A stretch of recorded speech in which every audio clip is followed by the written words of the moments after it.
give you a clue, and I think a major clue exists for helping us find where this is taking place and where all these events, after the Israelites had the plagues um, dished out on the Egyptians and the Passover takes place and then they leave.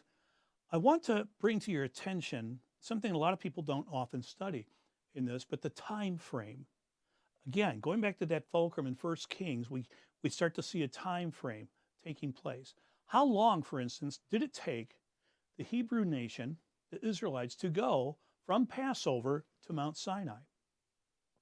That's an important clue for finding out what's going on. Now, to answer that question, we have to go back to a discussion that was taking place between Pharaoh and Moses himself. And I have to ask you, what did Moses tell Pharaoh that they wanted to do, that the Hebrew people wanted to do? Now, one of the traditions, again, historical heresy that takes place is they say that Moses told Pharaoh they wanted to go to the promised land. No, that is not true. Because look what we read in Exodus chapter 5, verse 1. Afterwards, Moses and Aaron went and said to Pharaoh, "Thus says the Lord, the God of Israel, let my people go that they may hold a feast in the wilderness." That's the message that Pharaoh got from Moses. Now, the thing is, no, Moses wasn't actually telling him a lie, but he's telling him the truth. They did go out and hold a feast. But that's what he's saying. The Hebrew nation wants to go out and have a feast, hold a feast for the Lord and worship him out there. That was truth, but only part of it. Now, because of that, that is a key clue. Because Pharaoh's under the impression that even if he lets the slaves go, they're going to come back. That if they take in all their livestock and stuff and go out into the wilderness, they're going to come back because they're just going out to do a feast. So, unlike the Hollywood version, the Exodus taking place from Passover to going to Mount Sinai didn't happen in just like a week. It actually took 45 days or 47 days, depending on how you're going to read this. But it actually takes well over a month to get out there to that place. How do we know this? Take a look at Exodus chapter 16, verse 1. It says, "They set out from Elim, and all the congregation of the people of Israel came to the wilderness of Sin, which is between Elim and Sinai, on the 15th day of the second month after they had departed from the land of Egypt." On the Hebrew calendar, the 15th day of the month is approximately a month, 45 days after Passover. Then 45, 47 days. Some rabbis do teach it's 47. But I'm taking the shorter one on this one. Say it's 45. To go from Elim to there is 45 days. Now remember, they're having to walk and stuff. I grant you that. And that's part of the thing. But if the real Mount Sinai is in the Sinai Peninsula, and plus the places that are going to be mentioned, they don't all line up. If the real Mount Sinai is, as Paul wrote, in Arabia, then when the Israelites are going to cross the Red Sea and stuff like this, it all fits the time frame. Again, the Hollywood version, it all seems like it's taking place in a week, but it's not. It's over a month and a half to get there, and they have to do some traveling. We start to get a clue.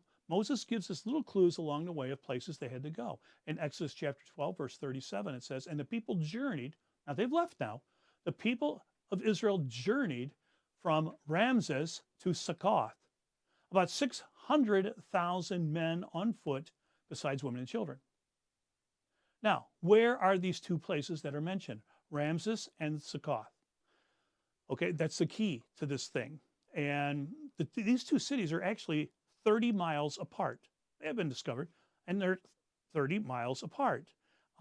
So for a mass multitude of people of various ages traveling on this on foot to go at least to get down to Succoth, that's going to take some time. Now, you might be wondering too, why were they going? Why does he mention Succoth?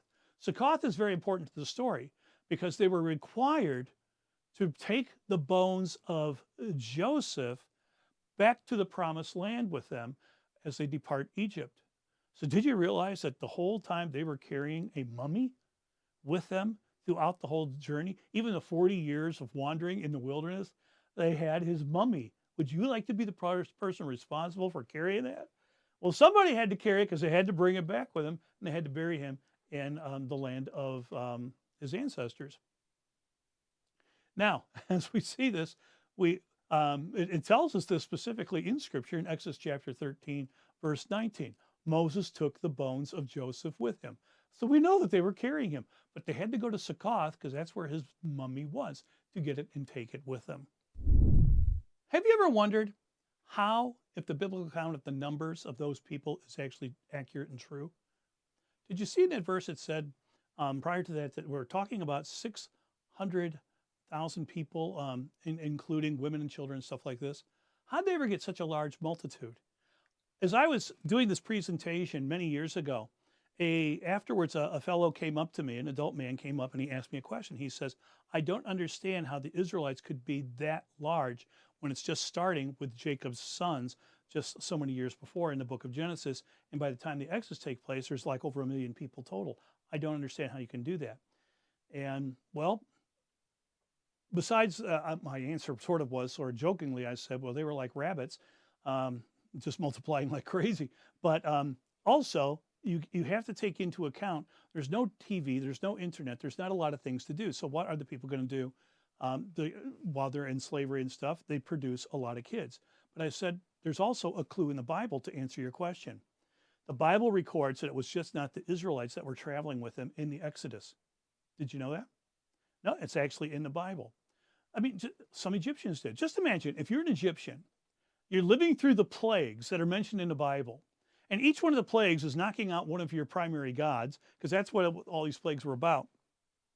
Wouldn't you start to get the idea that the gods I've been worshiping here in Egypt are not really gods, but the God of the Israelites is really a true God? I'm going to switch and start worshiping him.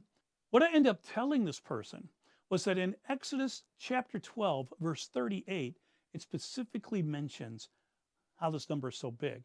It says, a mixed multitude went up with them, and very much livestock and flocks and herds. But did you catch this? A mixed multitude. It's not just the Hebrew people. Some people are joining the Hebrew people. You will see this throughout the whole Exodus and to the time of the Promised Land, that people start to join on. Rahab, during the destruction of Jericho, her and her family, they become Hebrew, they join into the Hebrew nation. The Bible just records that it was a mixed group that traveled with them. So no doubt, many Egyptians and other people from Egypt, seeing their gods totally wiped out, join the Israelites as they leave. Now, after leaving Succoth, the Bible records the direction and the road that the people were taking. It reads in Exodus 13, verses 17 through 20. And when Pharaoh let the people go, God did not lead them by the way of the land of the Philistines, although that was near. For God said, lest the people change their minds and when they see war and return to Egypt. But God led the people around by the way of the wilderness towards the Red Sea. And the people of Israel went up out of the land of Egypt. They moved on from Succoth and camped at Etham on the edge of the wilderness. Now that's a key section there. Notice from this passage that they leave Egypt and they arrive at Etham before they've crossed the Red Sea. So there is some time frame taking place here. So where is Etham? Archaeologists don't know for certain. They don't. I mean, many archaeologists can agree on the color of an orange. They don't know for certain. There's been many suggestions that have been made in numerous locations all over the Middle East, around Egypt to Arabia, many different places. One such place that is starting to gain more and more prominence is a spot that's about 25 miles to the west of the town of Aqaba in Saudi Arabia. And this is just to the west in the Sinai Peninsula. And this is what some believe. And as I've been reading the papers on this, I've come to believe that this is a very good likely candidate for being Etham. If you see an area here, it's way over to the east. So they've been traveling a period of time. Remember, it's going to be a month and a half of traveling total. And so as they're moving across, and what they're riding or moving on are dried up riverbeds, because God told them, you're not going to take the nice roads up by the coast and go that way. So God's taking them on a different way out into the wilderness. And the wilderness is mentioned many times, that Pharaoh's after them in the wilderness. The wilderness has shut them in and stuff. So they're traveling out that way. So one archaeological view, and this is the one I am adhering to and I'm trying to put forth for you, is that I believe the crossing of the Red Sea actually takes place across the Gulf of Aqaba, which is part of the Red Sea, at a place called Nuweiba. Nuweiba is on the western side of the Sinai Peninsula. If this is correct, the Israelites traveled through various wadis off the main road. Now, remember too, Moses, when he was running away from the Egyptians, he spent 40 years out in the land of Midian. Now, during this 40 years, he no doubt traveled around with his flocks and knew these areas and knew places to get water and knew the different passageways and the wadis and stuff. He was very familiar with all this. So, being he lived in this area for 40 years, he would be very familiar with the paths going out through the desert into the wilderness. Support the show. Become a donor at evidenceforfaith.org/give.